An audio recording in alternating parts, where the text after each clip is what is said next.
അസ്സലാമു അലൈക്കും വറഹ്മത്തുള്ളാഹി വബറകാതുഹു. അഭിവന്ദനായ സയ്യിദ് ഇബ്രാഹിമുൽ ഖലീൽ തങ്ങൾ, പൊന്മള ഉസ്താദ്, ബഹുമാനപ്പെട്ട ഹബീബ് കോയത്തങ്ങൾ, മറ്റു പണ്ഡിതന്മാർ, നേതാക്കന്മാർ, വളരെയധികം സന്തോഷകരമായ ഒരു സായാഹ്നത്തിലാണ് നമ്മളിവിടെ ഇരിക്കുന്നത്. പക്ഷേ ഇന്ന് പുലർച്ചെ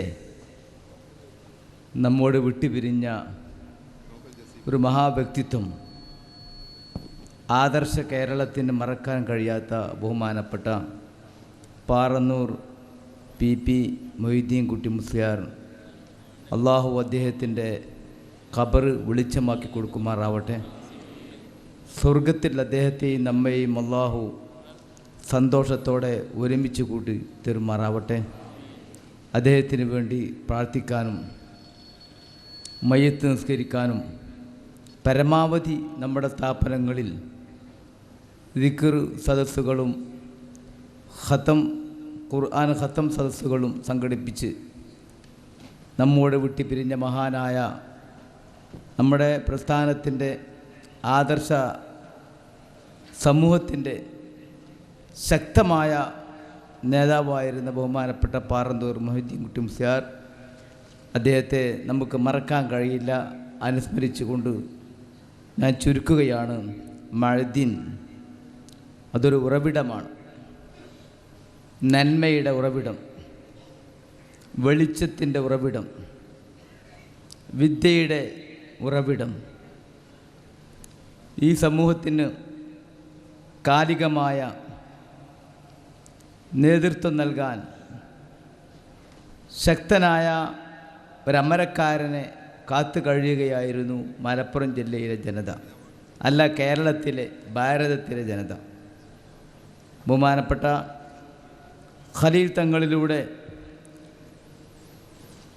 ഒരു 1/4 നൂറ്റാണ്ട് കഴിഞ്ഞാൽ കേരളത്തിൻ്റെ മുഖം എന്തായിരിക്കണമെന്ന് സുചിന്തിതമായി പഠിച്ച് ആലോചിച്ച് പലതവണ ചിന്തിച്ച് പ്ലാൻ ചെയ്ത് തയ്യാറാക്കിയ ഒരു പദ്ധതിയാണ് മഅ്ദിൻ അക്കാഡമി. ഇസ്ലാമിക വിദ്യാഭ്യാസത്തോടൊപ്പം പൊതുവിദ്യാഭ്യാസം സമന്വയിപ്പിച്ച് നൽകാൻ ആദർശ കേരളം ഇന്ന് പ്രതിജ്ഞാബദ്ധമാണ്. 20 വർഷങ്ങൾക്ക് മുമ്പ് നമ്മുടെ കേരളത്തിൽ ദഅവ കോളേജുകൾ, ഇസ്ലാമിക് അക്കാഡമികൾ ആരംഭിക്കാൻ തുടങ്ങിയപ്പോൾ പലരും ആശങ്കപ്പെട്ടിരിക്കുന്നു. ഈ സംവിധാനം ഭാവിയിൽ എന്തായി പോകുമെന്ന പേടിയായിരുന്നു. അള്ളാഹുവിൻ്റെ അനുഗ്രഹത്താൽ 2 വിദ്യാഭ്യാസവും നേടി ലോക മുസ്ലിം ഉമ്മത്തിൻ്റെ നവോത്ഥാനം ലക്ഷ്യം വെച്ച് പ്രവർത്തിക്കുന്ന വലിയ ഒരു സ്ഥിരാകേന്ദ്രമായി കേരളം മാറുകയാണ്.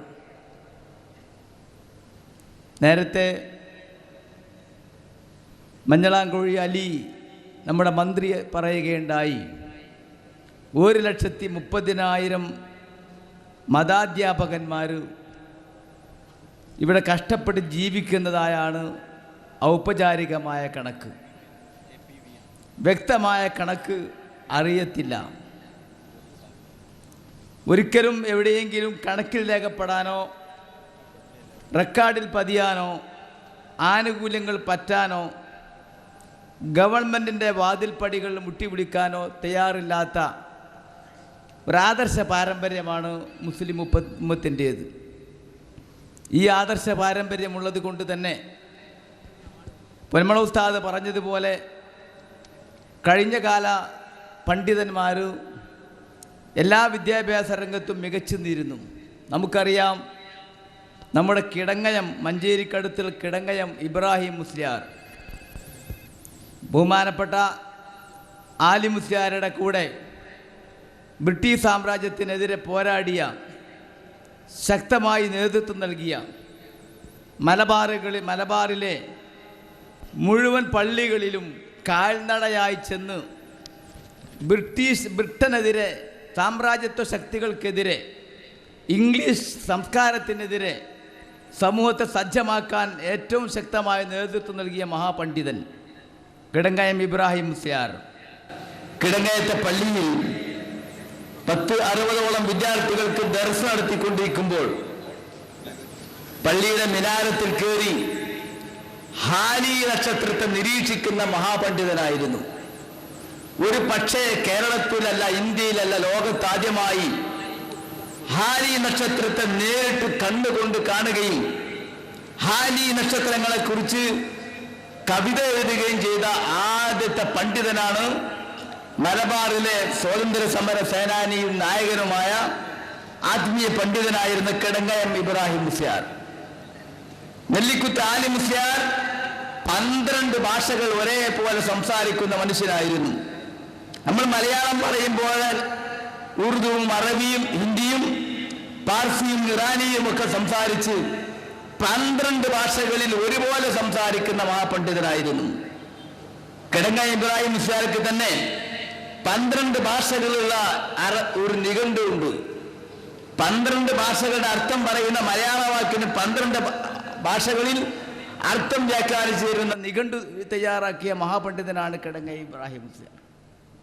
അങ്ങനെ കഴിഞ്ഞു പോയ, ഒരു നൂറ്റാണ്ടിനപ്പുറം കഴിഞ്ഞു പോയ നമ്മുടെ പണ്ഡിതന്മാർ 2 വിദ്യാഭ്യാസവും ഭാഷാപരിജ്ഞാനവും സാങ്കേതിക വിദ്യാഭ്യാസവും ശാസ്ത്രവിജ്ഞാനവും ഒക്കെ ഒന്നിച്ചു നേടുകയും ഒപ്പം തലപ്പാവ് ധരിച്ച് താടി വെച്ച് ആരെയും പേടിക്കാതെ ഏത് മഹാശക്തിയുടെ മുന്നിലും തൻ്റെ ഇടത്തോടെ അഹ്ലുസുന്നത്തി വൽ ജമാഅത്തിൻ്റെ ആദർശം വെട്ടിത്തുറന്ന് പറയാനും ധീരമായി സമൂഹത്തിന് നേതൃത്വം നൽകാനും തൻ്റെ ഇടമുള്ള പണ്ഡിതന്മാരുടെ ഒരു തലമുറ കഴിഞ്ഞു പോയി. പുതിയ തലമുറ ബ്രിട്ടീഷ് സാമ്രാജ്യത്തിൻ്റെ ശക്തമായ ആസൂത്രണത്തിൻ്റെ ഭാഗമായി കാദിയാനികളായും മറ്റു ചിന്താഗതിക്കാരായും മറ്റു പ്രസ്ഥാനക്കാരായും ഡിവൈഡ് ചെയ്യപ്പെട്ടു, ഭിന്നിപ്പിക്കപ്പെട്ടു. ആ ഭിന്നതയിൽ നിന്ന് മുസ്ലിം സമൂഹം ഉയർത്തെഴുന്നേറ്റ് ആദർശത്തിൻ്റെ പതാകയ്ക്ക് കീഴിൽ ആദർശ പണ്ഡിതന്മാരുടെ പിന്നിൽ അണിനിരന്നത് നാം അടുത്തിടെ കാണുകയുണ്ടായി. അള്ളാഹുവിൻ്റെ തൗഫീക്ക് കൊണ്ട് ബഹുമാനപ്പെട്ട ഉള്ളാൾ തങ്ങൾ സയ്യിദ് അബ്ദുറഹ്മാൻ കുഞ്ഞിക്കോയ തങ്ങൾ തവ്വലല്ലാ ഉംറ, ബഹുമാനപ്പെട്ട ശൈഖുന കാന്തപുരം AP ഉസ്താദ്, അള്ളാഹു ആഫിയത്തും ദീർഘായുസ് നൽകുമാറാവട്ടെ, ഈ സദസ്സിൽ പങ്കെടുക്കേണ്ട വ്യക്തിത്വമായിരുന്നു ഇന്ന്. പക്ഷേ ലക്ഷദ്വീപിൽ സമ്മേളനം നടക്കുന്നത് കൊണ്ട് ബഹുമാനപ്പെട്ട പാറന്നൂർ ഉസ്താദിൻ്റെ മയ്യത്ത് നിസ്കരിച്ച് രാവിലെ 8:30 മണിക്ക് തന്നെ പുറപ്പെടുകയായിരുന്നു. ബഹുമാനപ്പെട്ട ഖലീൽ തങ്ങൾ ദീർഘായുസും ആഫിയത്തും ഹിമ്മത്തും അള്ളാഹു നൽകുമാറാവട്ടെ. ഹിമ്മത്തു റിജാലി തെഹ്ദിമുൽ ജിബാൽ എന്നൊരു ചൊല്ലുണ്ട് അറബിയിൽ. മനുഷ്യൻ്റെ മനക്കരുത്തിന് മല തകർക്കാൻ കഴിയുമെന്നും ആ മനക്കരുത്താണ് ഈ മലപ്പുറത്തെ മലയെ തകർത്ത് തരിപ്പണമാക്കി ഇവിടെ മഹത്തുക്കളായ മഹാസൗധങ്ങൾ ഉയർത്തി ഇസ്ലാമിക വിജ്ഞാനത്തിൻ്റെ ആസ്ഥാനമാക്കിയിരുന്നത് ഒരു മനക്കരുത്താണ്. ഒരേ ഒരു മനക്കരുത്ത് ഇറങ്ങിപ്പോന്നപ്പോൾ ആ മനക്കരുത്ത് എവിടെ കൊണ്ടുവെക്കണമെന്ന് പലരും ചിന്തിച്ചു. പക്ഷേ തങ്ങൾ തീരുമാനമെടുത്തു, ഇവിടെ തന്നെയായിരിക്കണം ഈ മനക്കരുത്തിൻ്റെ പ്രതിഷ്ഠ. ഇവിടെയാണ് ഒരുപാട് മലമടക്കുകളുള്ളത്. ഈ മലമടക്കുകളെ മുഴുവനും കീഴടക്കി അടിച്ചൊടുക്കി ആദർശ പ്രസ്ഥാനത്തിന് ആദർശം നട്ടുപിടിക്കാനുള്ള കൃഷി കിടക്കണമെന്ന്. അങ്ങനെ മാഴദീൻ മഹത്തായ ഉറവിടം, ഒരു തുള്ളി വെള്ളം പോലും കിട്ടാത്ത ഈ മലയുടെ മുകളിൽ ഉറവിടം ഉയർന്നു വരികയാണ് മാഴദീൻ. അല്ലാഹു സുബ്ഹാനഹു വ തആല ദീർഘമായ ചിന്തയിലൂടെ ശക്തമായ ആസൂത്രണത്തിലൂടെ സമൂഹത്തിന് മുഴുവൻ പിന്തുണയോടുകൂടെ നമ്മളെല്ലാവരും പിന്തുണക്കണം. നേരത്തെ ബഹുമാനപ്പെട്ടവർ പറഞ്ഞതുപോലെ, ബഹുമാനപ്പെട്ട പണ്ഡിതന്മാരൊക്കെ പറഞ്ഞതുപോലെ, നമ്മൾ ആദർശപരമായ പിന്തുണ, സാങ്കേതികമായ പിന്തുണ, സാമ്പത്തികമായ പിന്തുണ, വിശ്വാസപരമായ പിന്തുണ ഒന്നിനും കഴിയില്ലെങ്കിൽ അള്ളാഹുവേ, ബഹുമാനപ്പെട്ട തങ്ങൾ എന്തൊക്കെയോ ഇവിടെ ചെയ്തു തീർക്കുന്നു. എൻ്റെ സമൂഹത്തിൻ്റെ പുതിയ തലമുറക്ക് അത്താണിയാവാനും വേണ്ടി, തലമുറക്ക് ആദർശം നൽകാൻ വേണ്ടി, വിശ്വാസം ഉറപ്പിക്കാൻ വേണ്ടി, ഇസ്ലാമിൻ്റെ പാരമ്പര്യം സംരക്ഷിക്കാൻ വേണ്ടി, ഒരു നൂറ്റാണ്ട് കാലം ഉറങ്ങിക്കിടന്ന ഈ സമൂഹത്തെ തട്ടി ഉണർത്താൻ വേണ്ടി ബഹുമാനപ്പെട്ട തങ്ങൾ ഏകാന്തപതികനായി യാത്ര ചെയ്യുകയാണ്. ആ യാത്രയുടെ മുന്നിൽ തടവെക്കാൻ ഒരു വലിയ പർവ്വതത്തിനും കഴിയില്ല എന്ന് പലതവണ തെളിയിച്ചു കഴിഞ്ഞതാണ്. അള്ളാഹു സുബ്ഹാനഹു വ തആല അനുഗ്രഹിക്കുമാറാവട്ടെ. നമുക്കൊക്കെ ആദർശത്തിൻ്റെ പിന്നാലെ തങ്ങൾക്ക് പിന്തുണ നൽകാം. പ്രാർത്ഥനയിലൂടെ സാമ്പത്തിക, സാങ്കേതിക, സാമൂഹിക പിന്തുണയോടെ, സഹകരണത്തോടെ അള്ളാഹു അനുഗ്രഹിക്കുമാറാവട്ടെ. വആഖിറു ദഅവാനാ അനിൽ ഹംദുലില്ലാഹി റബ്ബിൽ ആലമീൻ. അസ്സലാമു അലൈക്കും വറഹ്മത്തുള്ളാഹി വബറകാതുഹു.